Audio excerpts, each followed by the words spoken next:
My name is Kathryn. I'm a 30-year-old single mother of 2 girls, 2 and 12.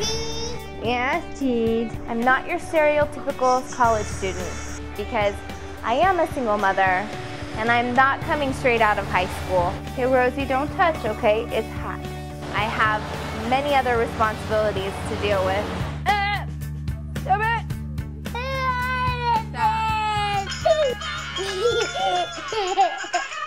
I'm a waitress working 25 to 30 hours a week. Welcome to T-Rex. Have you dined with us before? On top of my 16 credit hour course load that I take this semester. I need my college degree so that I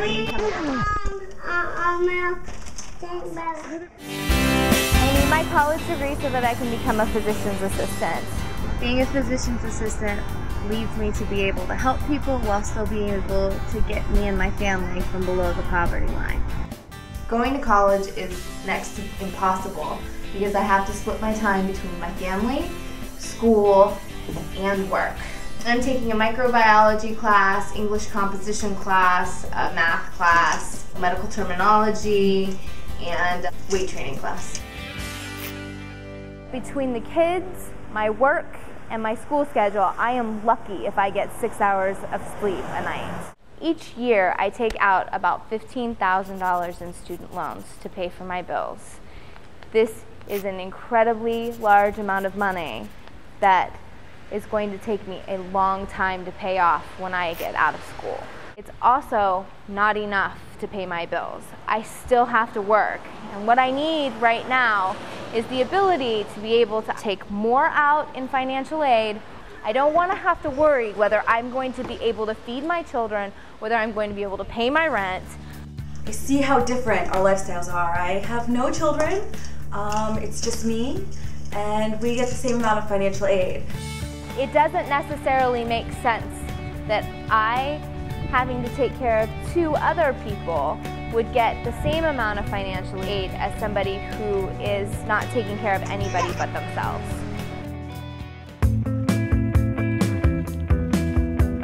All right, I have an appointment with Congressman Ino Osa from Texas to talk about my struggles going to college. I'm so excited.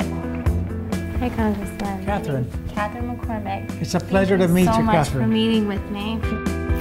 I have a video actually on my background if you want to take a look. I'd love to see it.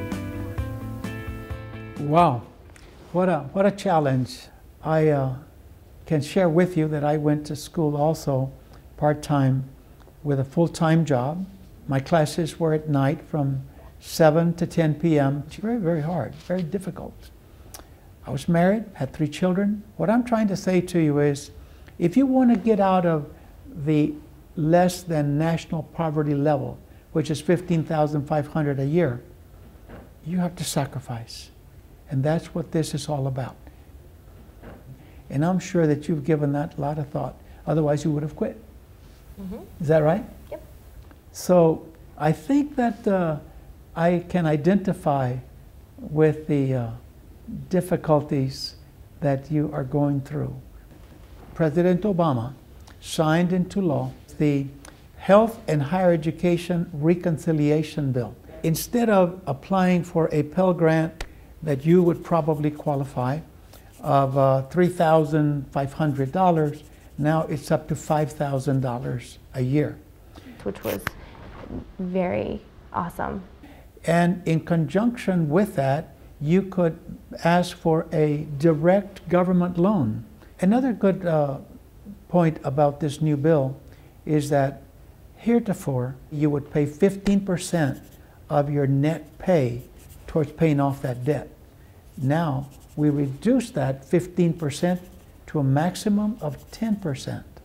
With the loans that students have taken out prior to this bill being passed, does it include anything for those, or is it just for ones from here forward? It doesn't go back it's not to retrograded. Somebody. No.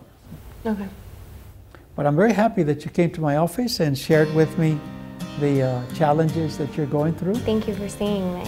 I think Congressman Hinojosa was very good in a political arena. Unfortunately, I think the thing that really made me feel the most frustrated was just the comments of, you know, I need to sacrifice.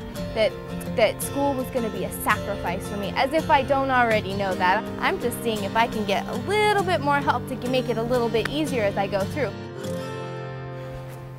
Hi, Mr. Hartle. Hi, Kathryn. I'm Kathryn. Welcome to It's ACE. nice to meet It's nice to meet you.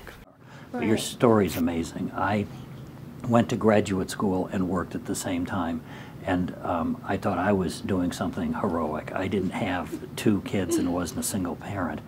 I'm not the only one who's doing this, and are there things coming down from legislation or for this type of need-based financial aid versus, you know, here's your one-size-all-fits cap? The reason that those limits are put there is because the government is concerned that without limits, students would borrow lots more money than necessary. Then they could pay back. And my general view, my personal view, is that I would like to see higher federal loan limits, because those loans are the best loans students are ever going to have. Is there any advice that you could give for someone, you know, in my situation as far as, you know, being able to access more avenues of financial aid? But I think your best friend on campus should probably be the Valencia's Director of Financial Aid, to make sure that they know you and know of your situation, in part because it might help them look out for you a little bit. Terry explained they have fear in Washington that students are going to be taking out loans just, you know, willy-nilly, whether they need it or not. And they're having a hard time figuring out how to police that situation so that we don't have students getting into debt that they can't possibly, you know, pay back when they get out of college. I'm not going to put my family in debt that we don't need. I'm going to put my family in just enough debt so that I can get out. Eleanor Roosevelt had a quote that said, "A woman is like a tea bag. You never know how strong it is until you put it in hot water." That's fantastic.